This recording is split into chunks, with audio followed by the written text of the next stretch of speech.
morning. It's another very good morning. My name is Tom Mohamed. Welcome for Morning Extra. This morning we have a lot lined up for you from news, newspaper review, and of course sports later on. And I'm joined by two of my very good friends here. That is Rockley Nokol, our National Secretary General MDF, Deputy Secretary General rather, MDF. And then we have James Mutune, political analyst and human resource manager at Hoga Limited. Remember to keep on tweeting hashtag is Morning Extra. Tom members have said, and now we go straight to the news.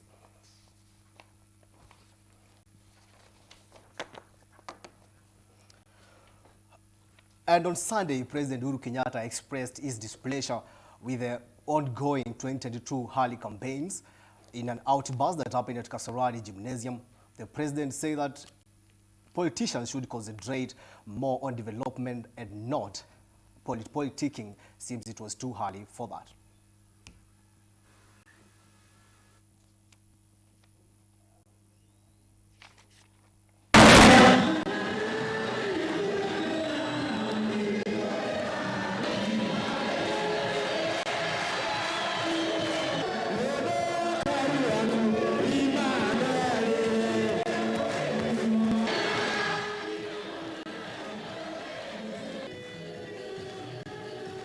Negugana dalia na ruga ito na nogo thiororoka gwito na ni ngwira andu mikore no tuthurite tureta siasa matigecirie nie ndikihiki yao na matikundugamia barabara ria ndithondekeire iria ndirenda gukinya na kuria ndirenda gutwara andu aitu na kuria ndirenda kumakinyia nie ndiaheirwo kura nio nie ndie ndamacariirie kura inywe ne inywe mwanjikirira haria ndi na ngurugama na kihoto kiu kinya ndikie wira uria mwaheire ni mwaigua andu aitu giko giki gitige gutinda gikingia guku maki nie ndirenda thayo na ngucariria andu aitu thayo kuria guothe nguruta na ndige ati andu aitu miaka ingi 50 eguka gutire mundu gathinagio hari ari akahuraga biashara yake na akarima mugunda wake na ageka maundu maria arenda agathomithia mwana wake nekuga ndoigire ndirenda siasa matigecirie ne kundisha mandishaga ga maruta kinya kou mathiaga tiga wone mundu agikorwo we mwecimiwa coka gicagi gwaku wake cukuru wikirire andu thitima na mbeca irio hetwo tiga guku guthiuruka ugitwiraga uria ukaneneha gutire kundu gathie utari na andu aya atige gutira makinegenia kila siku hapa ati tone mandikwo gatheti-ini nikio ndatiganire na maundu macio ma magatheti na ma Facebook macio reka turute wira. DP Ruto was present at the event, played a low profile, thanking Kenyatta for choosing him as his two-term deputy. Nairobi Governor Mike Sonko also. Kenyatta's outburst likely to shift the country's political discussion, with high-octane politics expected to dominate in coming weeks. Stephen Leto, Citizen TV, Nairobi. And the president seems bitter right there. We'll be discussing that with my panelists later on. Moving on with the referendum talks, it is clear that the referendum is inevitable right now, with the subsection of political leaders from Jubilee seemingly reading in the same script with the NASA coalition leader Raila Odinga and the ODM brigade that has been calling for referendum talks. In the recent budget, the IBC has been allocated with 4 billion Kenya shillings, which means there's likelihood for referendum is coming soon. Calls for constitutional change to create extra top leadership positions have gained momentum, with the Jubilee Party appearing to be reading from different scripts. Controversial Nairobi County Governor Mike Sonko chose a rather unusual moment to raise the matter. Mimi naomba rais kwa ile referendum kama ni ya ukweli, yeye bado ni kijana, ni miaka 56, ajiuzulu akiwa na miaka 60. Tuongezee rais mmoja mwingine, Kenya iende mbele. Hii reli iweze kuisha, ifike Kisumu, hata iende mpaka Nyeri, iende kila mahali mpaka Lamu. Lazima rais uongezewe term nyingine. Deputy President William Ruto has castigated the voices calling for a referendum, especially from the National Super Alliance, whose leaders have been agitating for changes to the law to accommodate their leader, Raila Odinga, in government. This was evident in the Lakeside City over the weekend during the funeral of Kisumu Governor Peter Anyang' Nyong'o's mother, Mama Dorcas Nyong'o, where referendum calls took center stage. I want to say something last. Mr. President, Mr. Prime Minister, the BBI people were in Kisumu recently, and I gave them my testimony of what I think should happen in the referendum. I think that choice is very simple. Don't complicate this thing. Just give them two questions. Do you want a presidential system of government, or do you want a parliamentary system? Simple. The other things will follow. But if you confuse it with structures of devolution, I don't know what. But together with the parliamentary system, let us have proportional representation. To avoid this fast goalpost thing. This is what has brought a lot of problems in our country. And to Parliament now, Wajir woman representative Fatuma Gedi was left injured rather, and was being assaulted last week on Thursday during the reading of the budget by CS Rotich after he was assaulted by his counterpart, that is Member of Parliament for Wajir East, Wajir East MP Rashid Kasim, who was later arrested and released on 50,000 cash bail. 5 minutes to 10. Then I was with Mheshimiwa Gladys Wanga. We were coming out of the Parliament. And then I met the Honorable Member, Rashid Kasim of Wajir East. And then there's nothing. We just said hi, and then he asked me, how come you didn't put anything for me in my constituency, in the budget? I asked him, what budget are you talking about? He said the budget public hearings in Wajir. I told him, but Mheshimiwa, you are not there, and you are the host MP, and you never mobilized the people to come and present their case. And again he said, but no, but you knew it. But I said, no, that's not how we work. We listen to the public. You know, we get the public's views in the budget, not us, just deciding on where to put money. But I said, in that case again, your priority for the constituency was the market. The women came and they said, as we just our priority is the market. And since the money for that market was 200 or almost 250, 300 million, and what we had for entire Wajir account was 100 million, we first look at the priorities on water, roads, and then I saw one colleague from Wajir, the member for Wajir was coming from there. And then he came, and then I told him, you see your colleague here, we mobilized these people, the people came and actually gave out their views. But what I did, I did put money in 4 constituencies. That was Eldas, Wajir West, Wajir South, and Wajir North. Because the money is only 100 million really. But again, we were looking at the priority and the need at that time. So I think as a committee we were just so fair, because out of that 100 million, we put money in 4 constituencies. He said, no nonsense, you're stupid. And then he put me now, he punched me here. And then again, I was shocked. I could not believe that. Was he serious at this? I could not. And then now Mheshimiwa, what he did, the Mheshimiwa for Wajir West pulled him aside. And he came again. And to business now, Chinese nationals' involvement in local businesses here in Kenya has raised eyebrows among Kenyans, with some expressing their dissatisfaction with the move, claiming that it was creating unfair competition since they were bringing goods at a cheaper price, which forced them to sell their goods at loss. The news of Chinese citizens opening Mitumba stores and hawking goods at Gikomba market is not appealing to many Kenyans. Yet again, social media is abuzz with complaints and regrets of Kenyans expressing their reservations on the aggressive entrepreneurial culture of the Chinese people. Last week, Interior CS Dr. Fred Matiang'i threatened foreign citizens taking jobs meant for Kenyans with deportation. We are not issuing work permits to traders because we don't do that as government. We don't have a classification of work permits called traders. And any people who are in markets and so on, who are trying to trade, those are illegal immigrants. They are here illegally. And our security team understands that. We will deport them. The 6 in Nairobi, there were 6. Wale sita walikuwa Nairobi. walionekana kwa market huko. Wao tu by tomorrow watakuwa wanakula sapa kwao because tutawarudisha kwao. However, what remains to be seen is whether Matiang'i will make good his threat or these are just empty words, and what this would also mean to the bilateral relations between Kenya and China.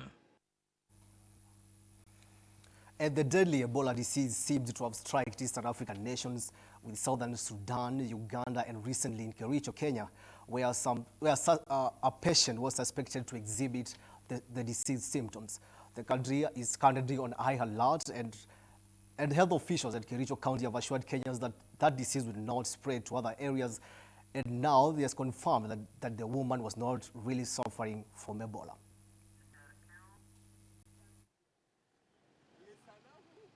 Health officials in Kericho County were put on red alert after a suspected case of Ebola. This is after a patient exhibited suspicious symptoms of hemorrhagic fever at the Kericho County Referral Hospital. County officials say the woman had traveled from the Kenya-Uganda border town of Malaba to see her spouse. Blood samples from the patients were sent to the Kericho Institute for further analysis. The government was, however, quick to refute any claims of an Ebola case on Kenyan soil and said there is no need for panic in the country. Speaking to journalists in South Sudan capital Juba, Minister of Health Riek Gia Kok, in the presence of various donors, the diplomatic community and other humanitarian organizations, highlighted that the country had to prevent even one single case. Second agenda, case of Ebola has been confirmed in Uganda. For the last couple of months, we have been very busy to protect the country when the Ebola was confirmed in DRC. And now has crossed DRC to Uganda, which puts the country at a very, very high risk. The donors. The country's preparedness plan was initiated in August 2018 after Ebola was reported in neighboring Democratic Republic of Congo. The 3 confirmed cases in Uganda were of victims who had entered the East African country from the Democratic Republic of Congo through Kasese border, a 10-hour bus from South Sudan's border only 600 kilometers away. The minister also used the opportunity to reassure the public in South Sudan that there was no outbreak in the country, adding that current preparedness was possible because of donor funding the country had received so far to help in various preventive and surveillance efforts. Thank you so much for keeping it GBS. It has been news recap, news updates of what is making headlines in this country. Now we switch gears very fast to newspaper insight. We look at the papers, what are papers saying this morning. And we are going to start with the Daily Nation. The Daily Nation has given prominence to how farmers smugglers are killing local farming industries. And my cameraman, if you can get that on the screen, please, to be better. It's talking about how smugglers are killing the local farming sector, with some people suspected smuggling maize, more than other foodstuffs from neighboring countries, leaving farmers with nowhere to sell their products. And also, they're also saying false alarm as woman cleared of Ebola fever. Ministry of Health deploys a special team of health workers to the country's border points, even as clinical tests on that 6-year-old woman with symptoms similar to those of the hemorrhagic fever return a negative result. So it's confirmed there's no Ebola in the country. Looking at these papers, and also the Tanga MPs alleged harassment by other legislators and from the government. You remember the outburst from the president, and also farm ribs from West also can make good food for the chicken. That's what we're giving privilege. You can also check. You can also grab your paper this morning. Where are the dads? Kenyan family puzzle. Those are the deadbeat dads. If you are deadbeat dad, please take responsibility. That's what has been given prominence on the Daily Nation. Let's now shift to, and also in sports, a lobby renew push to appeal judges. Remember, there are some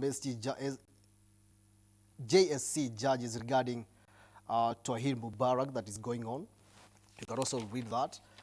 We have the ex-team manager backs Minya selection. That is on the Rambi Stars. That will be covered later on in the sports focus with my friend Kevin Nyariki. We also look at the ongoing Copa America competitions and the Women World Cup. Let's now look at the standard. Today, Central MPs quietest after Huru threat. What's happening out there? The MPs are silent. It seems they are also shaken by the outburst from the president.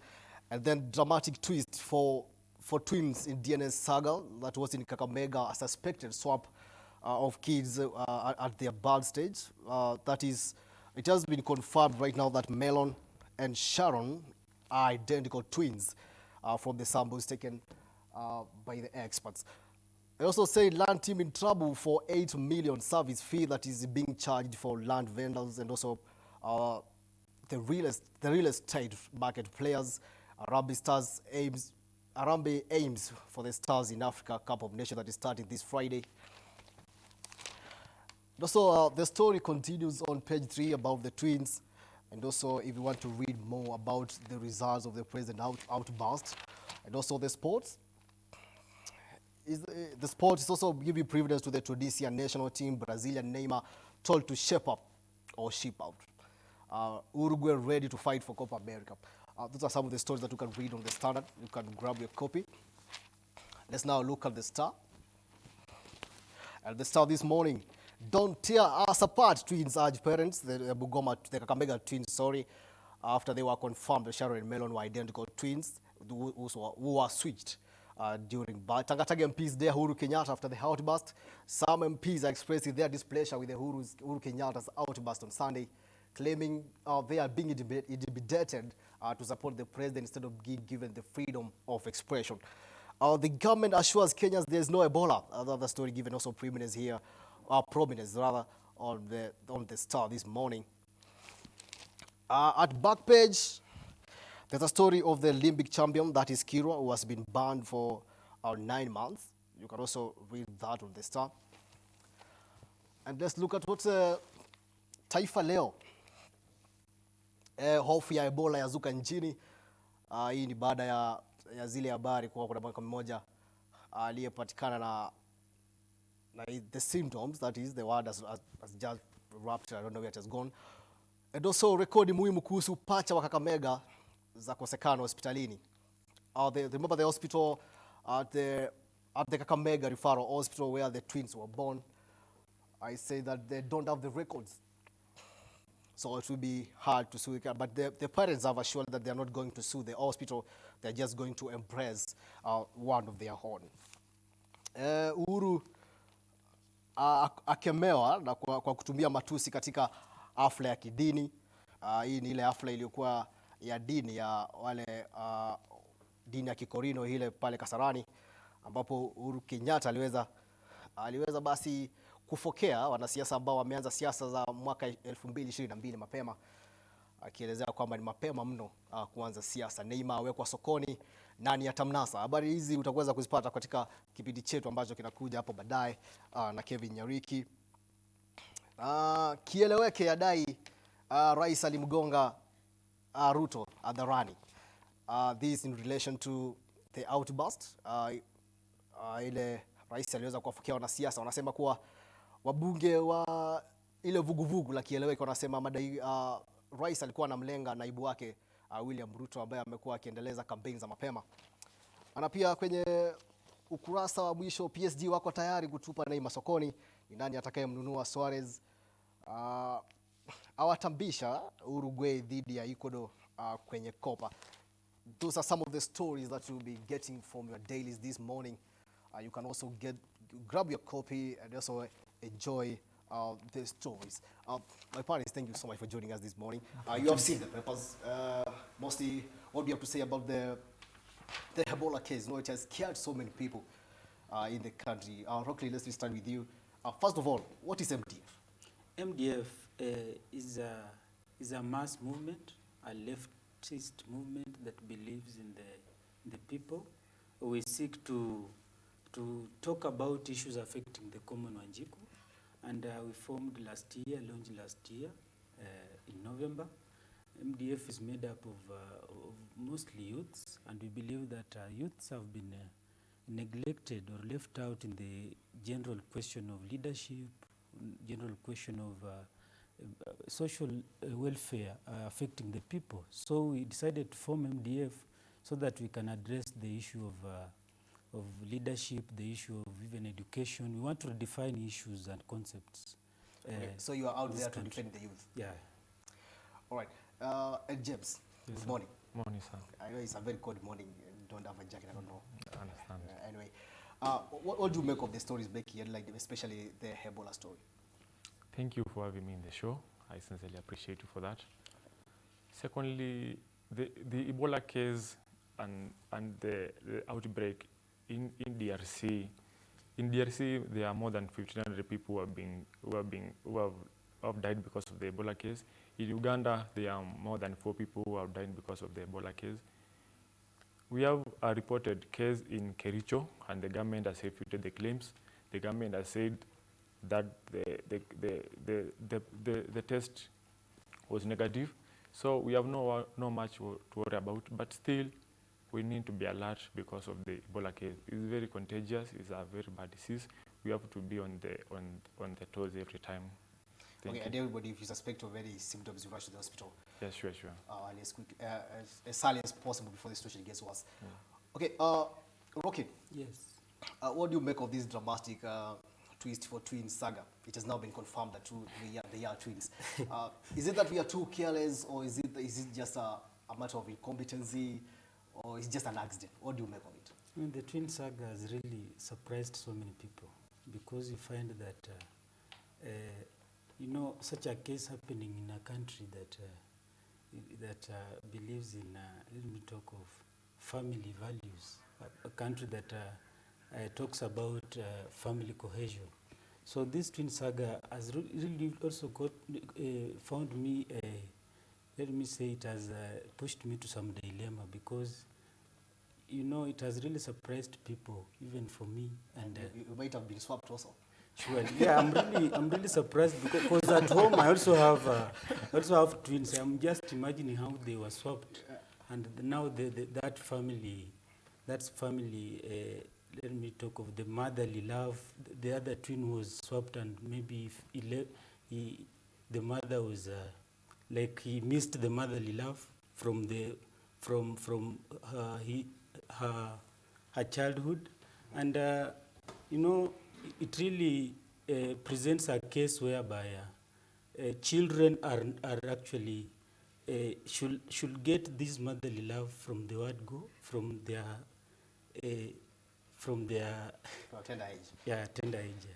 Okay, and the records seem that the hospital doesn't have the record for the kids. So is it just another drama, or is it they're trying to get away from the issue? Classical case of maybe negligence and maybe corruption, because how did this child get out from the hospital, from the mothers? Okay, Musioka, what do you have to say about that story? This is a big replica of what is happening in our counties, in our county referral hospitals, and is a big extent the rot we have seen in our medical system. This is basically what happens in the system. We have been hearing cases of that cases in Pumwani Hospital before Songo refurbished it. That means the case still happens even up to date. We still have many people who they are tuned to. There might have been more cases. Yeah, it's a big story. Yeah, it's a big story which you have to still uncover. So that's the challenge to the Ministry of Health and, of course, yeah. And of course the counties. When we come back after the breather, we'll go straight to the forecast. That's the state of the nation, the politics of the day from the president's outburst. Of course, the Chinese involvement in their local businesses. And also remember to keep tweeting. My name is Tom Mwema. Hashtag is Morning Extra.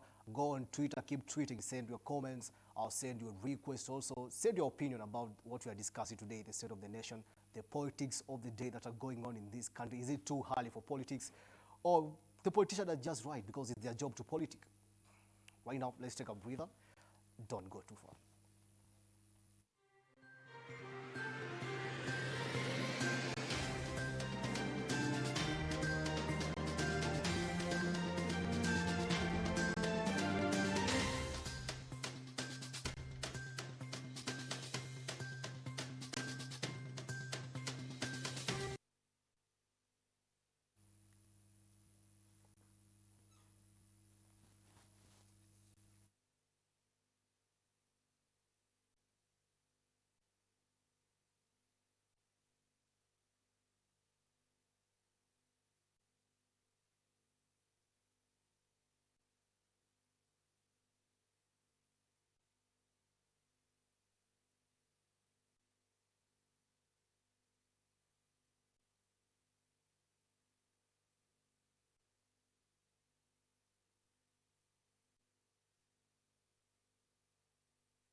Welcome back to Morning Extra. It has been a very exciting show.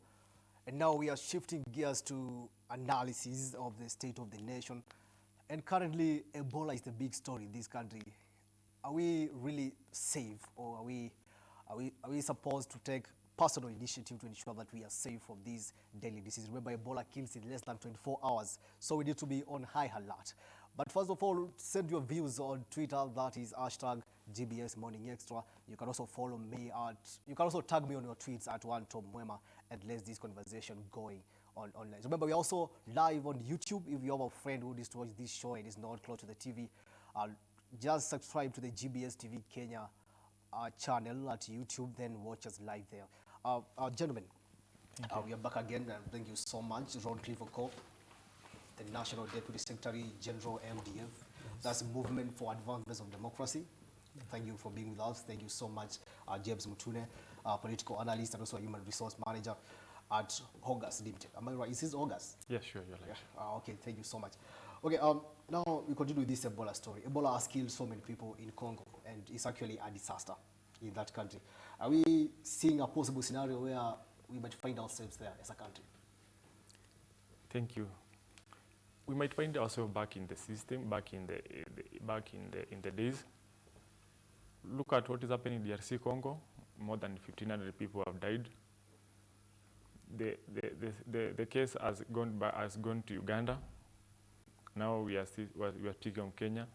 Look on this case. Ebola is transmitted through contact, either fluid, blood, or anything. And we have many people who come to Kenya from DRC Congo, who come to Kenya from Uganda, and we must put measures in our entry points. Yesterday, the CS assured Kenyans that she has sent many people and many health practitioners in our borders to make sure we have people who are Ebola-free coming to the country. So we must put those measures. What about the guys who sneak into the country? Because when you go to Malaba, people are just moving freely from Uganda and that Busia border. People are just moving freely. Guys are going to shop in the other side of the Uganda, then come back to the country. And you don't know what they're going to do there. So we cannot ascertain that we are really 100% sure that all these checks are going to work, right? Yeah, sure, we're not sure, but the government must put measures to curb that.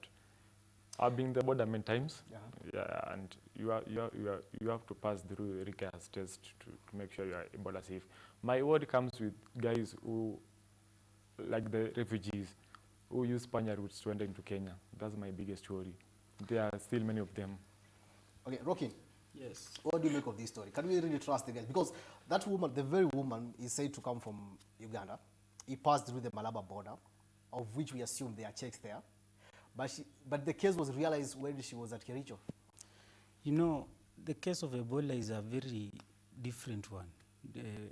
When you talk about health, you know, the government plays a very critical role in the question of health to the people. I just, first of all, before responding to that, I will actually commend the government for the speedy reaction towards this case. You know, if we remember, the country went to West Africa to tackle the question of Ebola, and we were given credit for that. And we were given credit for that. So when I see the Minister of Health actually responding with this urgency, it actually gives hope to the people, to the citizenry, that actually the government is there for them. And as we understand that health is a devolved function. So I believe that this response from the ministry and from the government actually will actually deter Kenyans from getting this disease. You know, the nature of Kenyans, we are very ignorant. You know, unless we are caught. Unless we are caught. We are very ignorant people because those borders have been opened through. So we don't know, maybe if it's a disease that maybe someone contacted, maybe it takes time to develop. It means we might experience some new cases maybe in the near future. Maybe with this case, I believe that the government now is not blind to the fact that the Ebola case is in Uganda. So this board, I'm very sure the government must have put in place by now measures or austerity measures to ensure that Kenyans do not get this deadly disease. Because as you see, this disease can kill within 21 days. And you know, I just like the way the country responded, the way the Ministry of Health responded, the way they treated this case in Kericho. it is very good, and it gives hope to the people, to the citizens, even the businessmen, and even the foreign direct investors. Okay, do you think we should set up at least check centers so that people can go there for maybe for medical examination? It will be quite Almost important. everybody should go there. It could be helpful. Yeah, and this one should not just apply on the case on the border of Uganda. It should be something that should In be almost every yeah, yeah, sure. Okay, and also we advise you, if you experience any health issues, please just go for a medical checkup immediately, because these are very deadly disease that kills within probably very few days, more than any other disease. Okay, now let's go to politics now. You have seen the Uhuru Kenyatta speech. Will you call it a speech or an outburst? Or both? Right, you're fact. Because it was meant to be a speech, and some MPs have actually expressed their displeasure with how President Uhuru Kenyatta approached the matter. To start with you, Musyoka, do you think the president is right at this time to maybe express his displeasure publicly? And especially, he has been criticized because that was a church podium. He used the podium to express his displeasure with what is happening in the country. The president is very much right. He ain't a targeted audience for that matter. He chose the language to use to put his speech right. He used the vernacular language. And we have seen much rift in the central province in the recent days about MPs saying the president not much supportive to the agenda of the central region. The president was right addressing the nation at that time using the vernacular language. And what he said is right. MPs, go back to work, go back and connect to people to electricity, go back and give your people water, go back and build classrooms for your people. That is what you are selected for. And the use of Kikuyu dialect, does it mean he was majorly targeting his MPs from central Kenya? Yeah, there has been a lot of rift, Tom, on this issue of central province. People are thinking that the president has abandoned the central province, is much concerned about Raila and stuff. So the president is very much correct. Using that language, I think is very much correct. Okay, what's your opinion, Okon? Actually, my opinion, I support the president in this case. You know, the buck stops at him. And having a country whereby lip service or politicking is from Monday to Monday, when Kenya has serious issues that leaders need to attend to, is something that the president should address in that tone. I love the tone. And if you are a leader, you must toe the line, because the buck stops at him. He's the leader of this country. And he's just telling people that we need to focus on serving Wanjiku, because that is the main objective of having a government in place, having leaders in place. That's the reason why people are elected in this country. Yeah. Okay, let's now shift gears to business. The Chinese nationals. There's been an outcry from Kenyans, both on social media and both physically, who are doing business.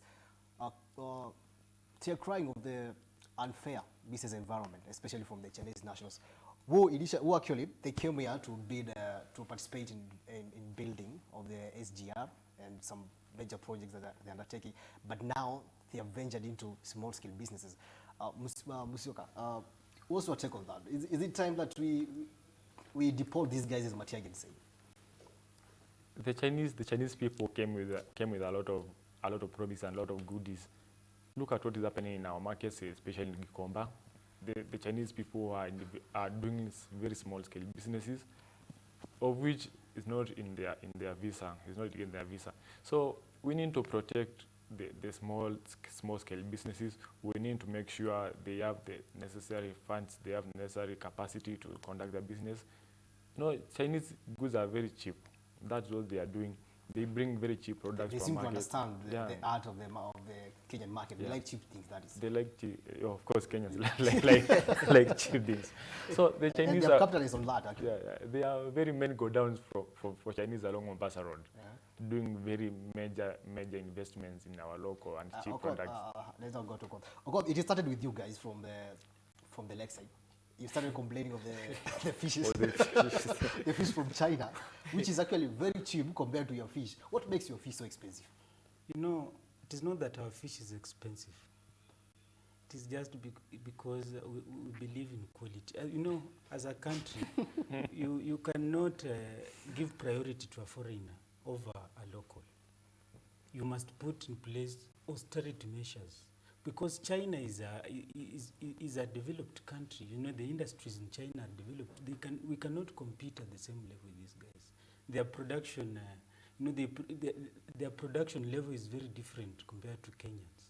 So I believe that Chinese in Kenya, you know, in the first place, coming to this country, they must have, because we know the relationship between Kenya and China, from the Eurobond, the loans. You know, we cannot say that all Chinese in Kenya are wrong.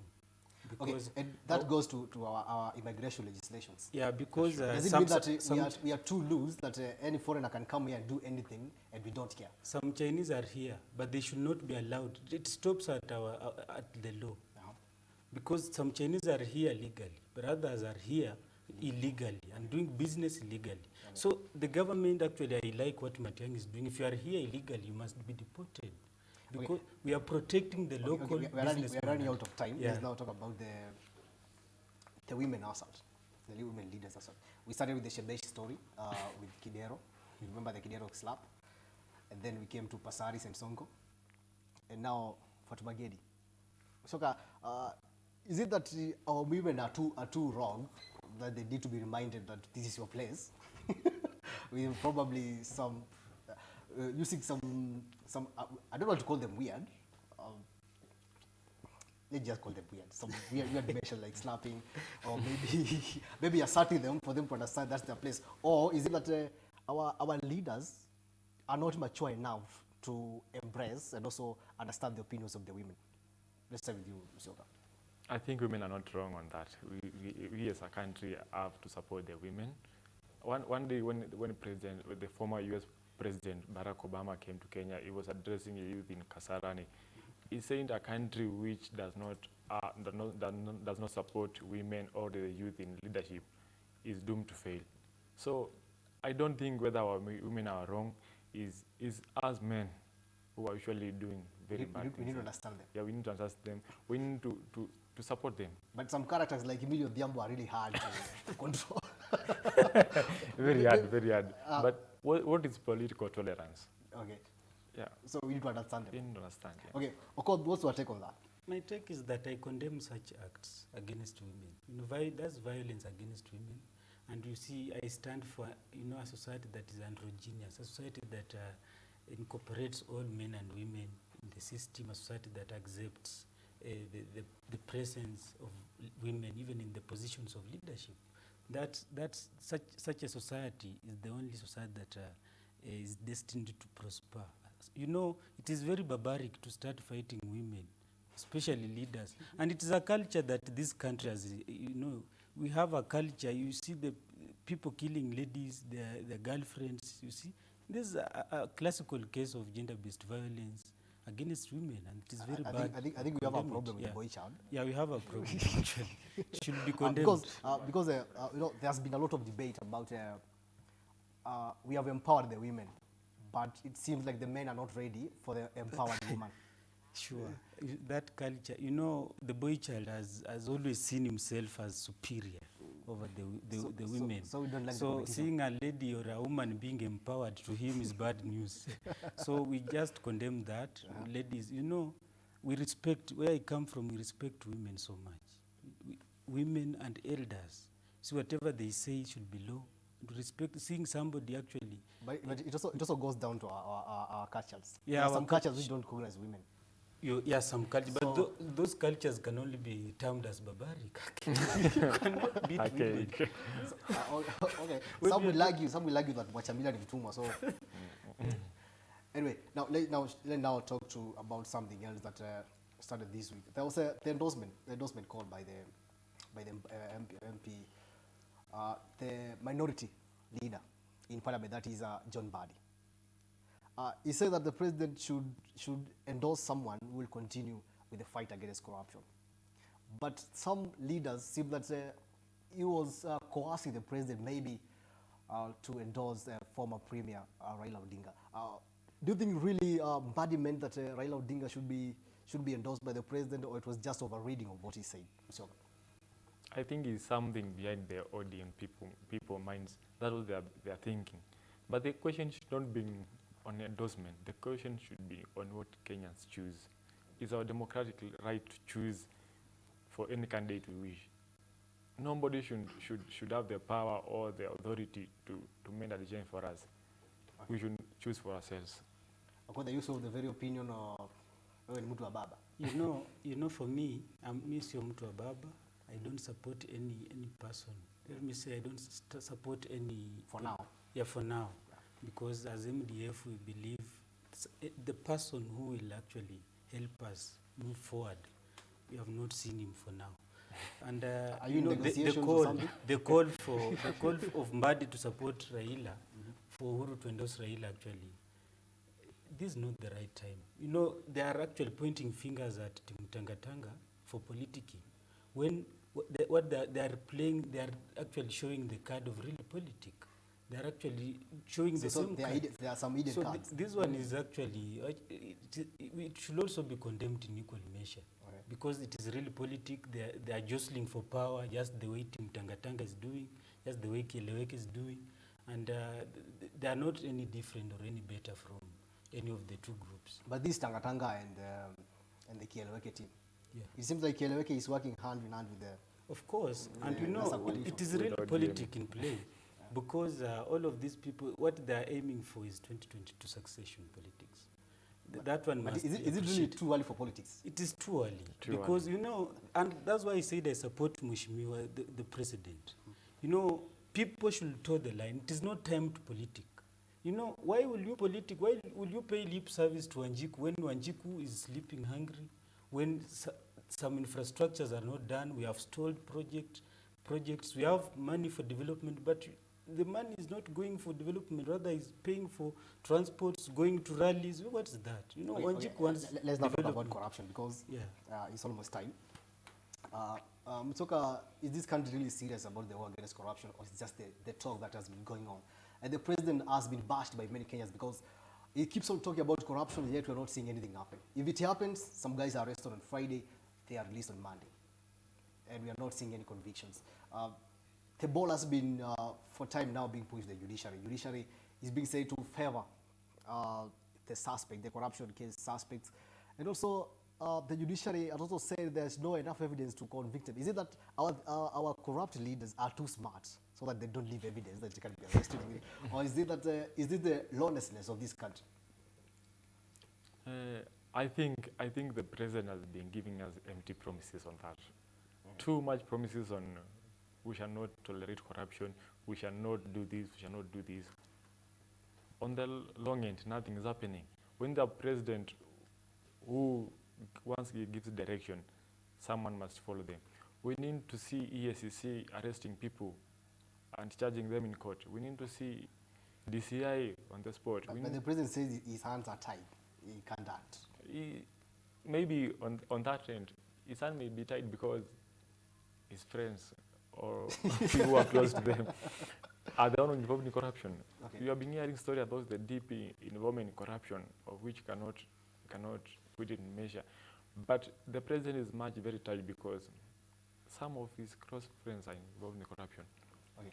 Okay, do you think this war will we ever win this war, surely? You know, since independence, if you read books by very many people who have written about graft or corruption in this country, it has been about runaway corruption. I think our chapter 6 of the Constitution on leadership and integrity must be changed. That's why I partly support the referendum push. It must be changed so that if you are adversely mentioned in the question of graft and corruption, you should not hold any office. But these guys are Kenyans. We don't read the Constitution. We wait for others to read for us. Yeah, you know. But the real sense is, it will. What if, let's say, what if it happens? They don't include that clause that if you are implicated, you should resign. You know, and then we'll go to vote for the referendum. Then we realize later, will we then call for another referendum?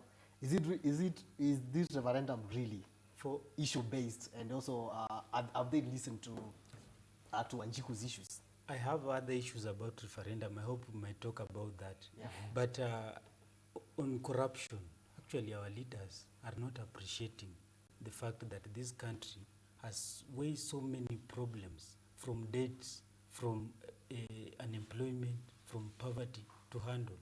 And when I see people walking around and actually claiming to be leaders and are not taking this issue on corruption very seriously, it really disturbs me, because this country should start up talking about corruption as a national disaster. And since independence, very many people have written about graft, because even the corruption agencies, some people have claimed that they are formed to reward friends and to tackle the enemies. So actually this thing should be handled properly, and the buck stops at chapter 6 of our constitution, which must be refined to handle this thing once and for all, so that people must not hold office. If you are advised, for example, from Monday to Monday, you are being adversely mentioned in the TVs, in the local dailies as a corrupt person. Why would such a person hold an office? How many Kenyans are out there who have integrity and who can take us to the next level as a country? Okay, and it seems that we embrace the corrupt leaders, because almost everybody who has been mentioned in corrupt case has been elected in their own regions. Yeah. They are now leaders, and they are now telling us they are going to fight corruption, because all these guys, if you look at everybody has been mentioned in one corruption or another, almost everybody. And now they are now pushing the talk against corruption. Musyoka, is it that this country, we embrace the corrupt? We embrace the corrupt leaders. Look at what happened with the governor for Kirinyaga. She was universally mentioned in the NY saga, NS1, NYS2, and people NS1, NS1, yeah, and people still voted for her. Actually, she gained a political mileage out of that. Out of that. I think in Kenya, when you gain a political mileage because of corruption, you will just be nominated or elected in a position, which is very bad. We need Kenyans to elect people of integrity. Yeah. But also, and there's also a question of that chapter 6. All these leaders were vetted by the IBC. Sure. Chapter 6 was the main vetting consideration, and all of them passed. Actually, the integrity test, all of them passed. And now, you remember the case of the Kiambu governor? Yeah, sure. That is Waititu. Yeah. I always say that he did not acquire his degree at Punjab University. It is also something to do and with it has been so tough for him. Even now, he has not been able to convince us that he really studied for that degree. It is also something to do with our attitude. If, for example, this country, majority of the people are poor. That's the truth. Majority of the people are poor, and they're attracted to somebody who gives handouts. So these leaders are actually engaged in corrupt scandals, so that they can get money to buy off the voter. And the voter, because he's poor, is fighting to put food on the table. He is actually attracted to this person who can give him carrots. It's called dangling carrots. He wants to get something on the... And actually, in some campaigns, the leaders who don't give out those handouts. Of course, you are not winning. People actually hate them, and some would not even attend their rallies. I was laughing at PLO Lumumba, who was cracking a joke that if he vies for any position today, nobody will even look at him, because he has ideas, he wants to better the lives of people. They're attracted to those ones who are corrupt and are actually stealing from them. Yeah. So we really need a conversation about this, because it seems like in our mindset, almost everybody is corrupt in one way or another.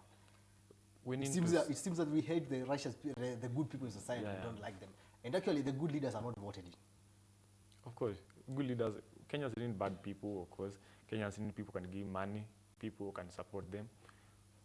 People who have financial muscles. Yeah, we'll always win the elections. John Gidongo classified or categorized corruption into two. He talked about major corruption and minor corruption. In major corruption, he talked about, he classified them in bigger scandals like Angulo leasing, all these bigger scandals. But minor corruptions like the ones police officers take on the road, even the ones maybe local people, the 100 bob shillings. But two wrongs can't make a right. For us, the only way we can actually root out this problem as a country is changing our attitude as a people. And we will push for that. It starts from the family level.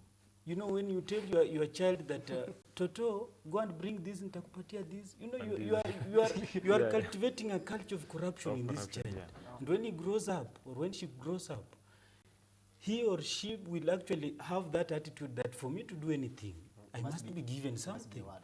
And some will say it's a form of motivation. No, it's not. It's a culture we are building up. It's not motivation? Motivation. When you are taking from the public coffers. You know, you are looting from the public coffers and you call that motivation? No, it's motivation when it comes to you because they want you to vote for them. You know, you must entice someone to maybe listen to you or maybe to vote for you. There are so many ways of enticements. Like in my village, if you want to entice, you know, I like sitting with the elderly. Yeah. If you want to entice them, you can buy them like a soda, then you go make stories with them. That one is actually a gift. It's like a gift. Yeah. So that for him to tell you a story or to give you some insights about something, you give him some soda so that you make stories. He will open up and tell you everything. Okay. But now, here is a case. Yeah. Here is a classical case whereby somebody wants to steal from the public, then use that money either to campaign or to develop at the expense of the common man. Invest back in you so that you can vote them. Somebody called that building an economic empire on the bones of the poor, and that's what we are against as a people. Okay, do you think we can change anytime soon? Because first of all, the church leaders, who we expect that they should be our moral police for these people, they should be our moral mentors. They are now encouraging the corrupt leaders, let's say in quotes, because they have not been confirmed, the suspected corrupt leaders. It seems that everybody suspected in stealing, they go back to church, they pray, and then they give the offering from the same money. Are we really failed as a society? The MPs just go to church to sanitize their money. That's what they do on Sundays. Yeah. But I've had churches, I've had the Archbishop of ACK, or Lesapit, saying the ACK will not accept all those donations from politicians. But we as a country, we have to divine what we need in our churches.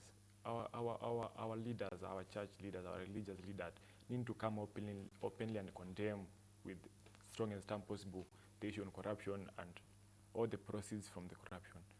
We should be strong on that. Okay. The budget was read last week, and the counties, the government slashed actually the amount they used to give counties. I do remember there was a arbitration process that was going on before the budget was read on Thursday, and it failed. The MPs and the senators did not agree really on the exact amount the county should be given. And also the county, is it Governor's Council?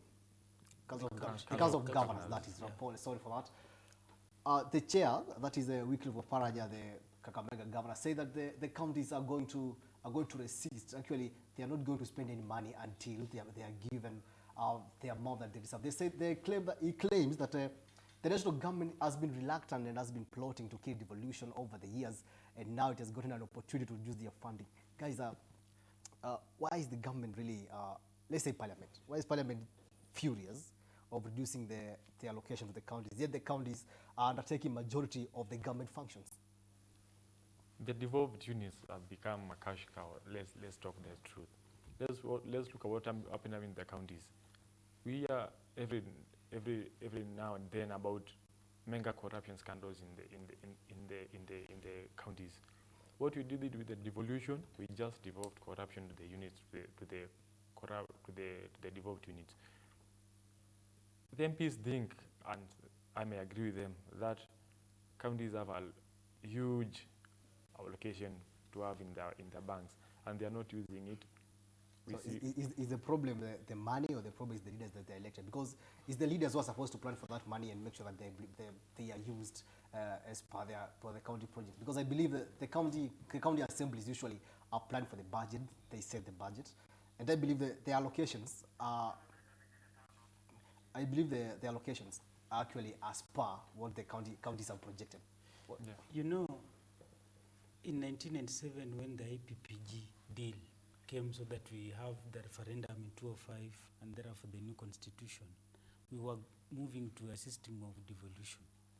and this system has actually worked in some parts of the country. For me, I support counties getting a lot of money. I support that because, you know, the problem with the country is that we pay, you know, we spend much of our money in the budget to pay on recurrent expenditure. On recurrent expenditure and not development projects. The counties are arguing that the money that they have been given, they cannot undertake and they cannot partake any development projects. Yeah, it's only going to the recurrent expenditures, of which does not make sense at all. And also putting in mind, majority of these government functions have been devolved. Yeah, that's why I'm saying that, you see, if we set out to go for devolution, I think we should support this thing and the project of devolution from 15% to 35% of the budget. In fact, I support even the Oparanyas. You see, he's my governor, by the way. I don't come from the next side. I support his guest on this because the only way, you know, if you want to kill devolution, just come out clearly and say that we are moving away from devolution to a centralized system of governance. And also, so there's been also a question of the counties are only receiving around 25% of the national cake.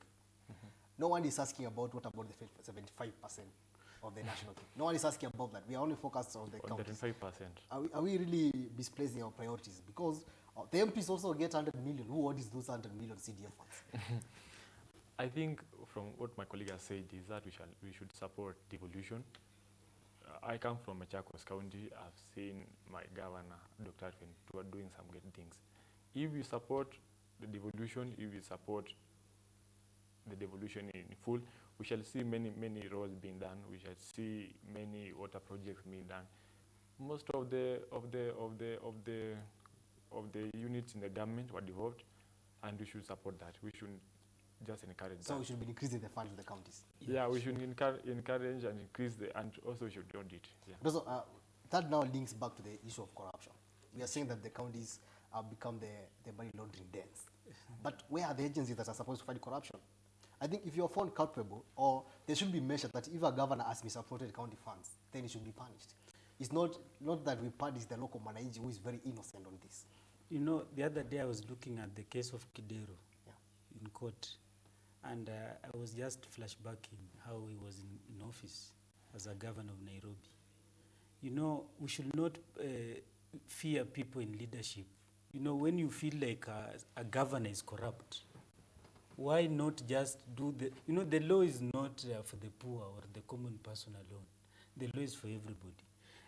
Let even the governors, if they are found culpable, go behind bars. You know, this question of treating some people as sacred cows and maybe fearing their position of influence is not good in this country, and it is not good for the question of the guest of fighting corruption. Kidero has around 3 cases. Yeah, that's why, you know, I was should that act as an example for other governors? Because right now, you remember the first time the Kidero was going to court, it was followed by so many people. But now it goes to court alone. Should that be a lesson to other governors in power right now? It should be a lesson, and in fact, it should not just happen when somebody exceeds power. You know, he has caused so many frustration. He has taken so much from the public coffers. It should even work when somebody is in office. We want to see governors in prison. We want that one will act as in fact, it will be an example not just to this country, but to the entire world, that somebody in position in Africa can be taken behind bars for looting from the public. You know, it causes depression, poverty, unemployment. You know, you are given an opportunity to serve the people, and use that opportunity to enrich yourself. What's that? But it seems like it's an African thing. It's like leadership. It's not an African thing. Because it's like Africa is like leadership in Africa is not like, you remember Obama when he was addressing the AU summit in Ethiopia when he came in Kenya. He questioned the African leader, told them actually you are very rich. Okay, it just meant you guys are very corrupt in quotes. They are not serving the people. They're just going there to make themselves rich and enrich their friends and their families. Look at Botswana. Botswana is a country that I really admire as an African, because if you look at the level of corruption, it's very meager. If you look at how the leadership of Botswana handles its citizenry, it's very different from other countries. Even look at here, Rwanda. Look at Rwanda. Yeah. You know, you cannot say that it is something. You know, we are not we are not different from any other peoples or country in the Musyoka, world. it seems like the countries that have dictators in Africa are really doing well. Look at Rwanda. It seems democracy is not our thing. Look at Rwanda. Democracy is not our thing, sure. Yeah. Look at Rwanda, first of all. Look at Libya when Gaddafi was there. Libya was doing really well. And it was even becoming an economic threat even to the world. And now, when it went down and now they started embracing democracy, look at now where they are. No, you know, Libya. Let me talk about please. Are we political mature to embrace democracy? Yeah. I think no. We're not yet there. Yeah, we're not there. Look at what is happening in Rwanda. Rwanda the other day was in genocide. Today, Rwanda is coming. In fact, in the next 5 years, Rwanda might be behind of us. The next some years to come, Rwanda might be behind of us. We need leaders who stand on their ground. We need leaders who act independently. We need leaders who can speak and leaders who can talk and people listen. And as much as we push for democracy, do you believe in controlled democracy or just open democracy? Because open democracy is actually messing African countries. It's not, in Africa, we need controlled democracy. Yeah. We need a democracy where we have someone who can talk and someone who can listen to. Open democracy, leave it to US, where people know their rights, where the media freedom, where the people elect people not basically on their political parties, not on their stance, but people who elect people because of their ideas. Yeah, we need democracy which is controlled in Africa. Yeah. And of course, they were saying that in Africa, it's like election is like in Kenya. Every 5 years is another cycle of chaos. You know, in Africa, you should not put Africa as a whole together and maybe blame the entire continent. You talked about Libya. For example, if you go through or if you read Gaddafi's book, The Green Book, you will see why his country was able to come from that condition of maybe underdevelopment where it was before he was ousted. You know, he believed in the third world universal theory. And even the kind of democracy that Gaddafi was even advocating for is not the kind of representative democracy we have today. And he named the kind of democracy we are talking about in this context as undemocratic, because he talked about barasas, he talked about committees, he talked about direct democracy, where the people exercise their democracy directly. Not, for example, we say that democracy is the rule of the people, by the people, and by the people, right? But you can, for example, how do you define democracy in that manner and then go elect one person to take care of the majority? He actually problematized that and said that is not democracy. If we are supposed to talk about real democracy, then it should be about direct democracy, whereby these committees, local committees, actually direct the agenda of the country. And that's what happened in Libya. There was no government in Libya, as in there was no parliament. There were these barasas, which were listening from the people directly, then taking these views. And it was working for them. It was working, and the country had developed. That's why I believe in his third world universal theory. So direct democracy. So we should concentrate on our third world democracy. Direct, because I've always been part of those progressive academics in the world who believe that Africa should have its own theory that should guide its political, economic, and even social life. We need our own. If Ubuntu, for example, if Ubuntu is not working, we should go with Gaddafi's theory of third world universal theory, which has worked for Libya. It is a living example for us. Rwanda is working also. Yes. Rwanda is working.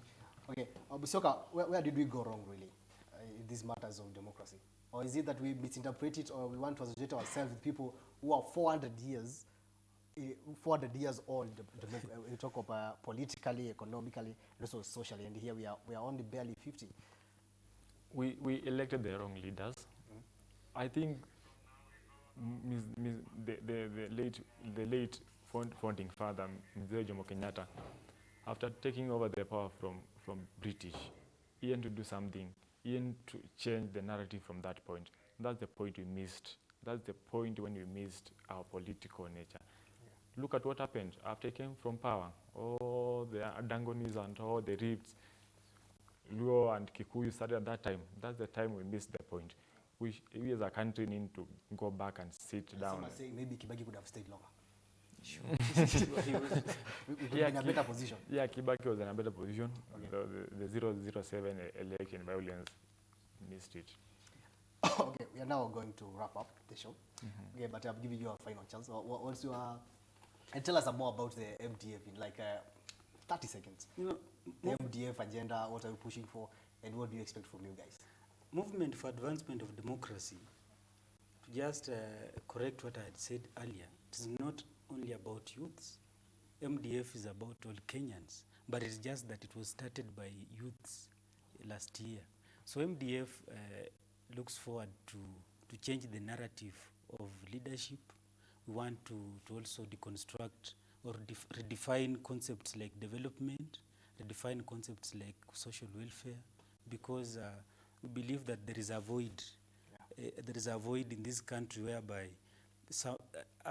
majority of the people are not being involved in the social welfare development agenda, even in the politics of this country.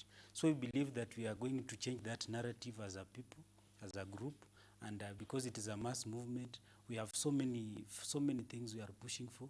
But for this time, actually, we believe that all Kenyans need a stake, not just in the national cake, but in all these issues concerning leadership and development. Thank you so much. Mr. Kawas, we are crossing remarks regarding the topics that we have seen, and also you can also chip in and also comment on what MDF are advancing.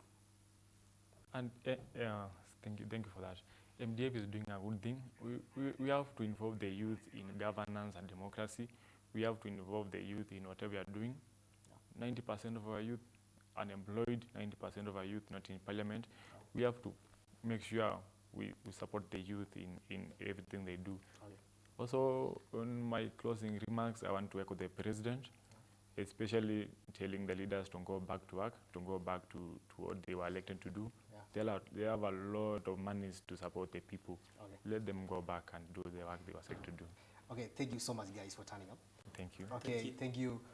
Rocky Nokol, National Deputy Secretary General, MDF, James Mutune, Political Analyst, and also Human Resource Manager at Oga Limited. Also, it has been a pleasure having you this morning. Morning Extra continues shortly with sports with my friend Kevin Yariki, who will take over and also update you on what is happening on the sporting world. But now, for now, keep the hashtag trending. Hashtag is GBS Morning Extra. Keep the conversation going online. Remember, we are also on YouTube. You can also search the GBS TV Kenya, subscribe on the channel, and watch all our programs. We are taking a breather. We're coming back with sports news.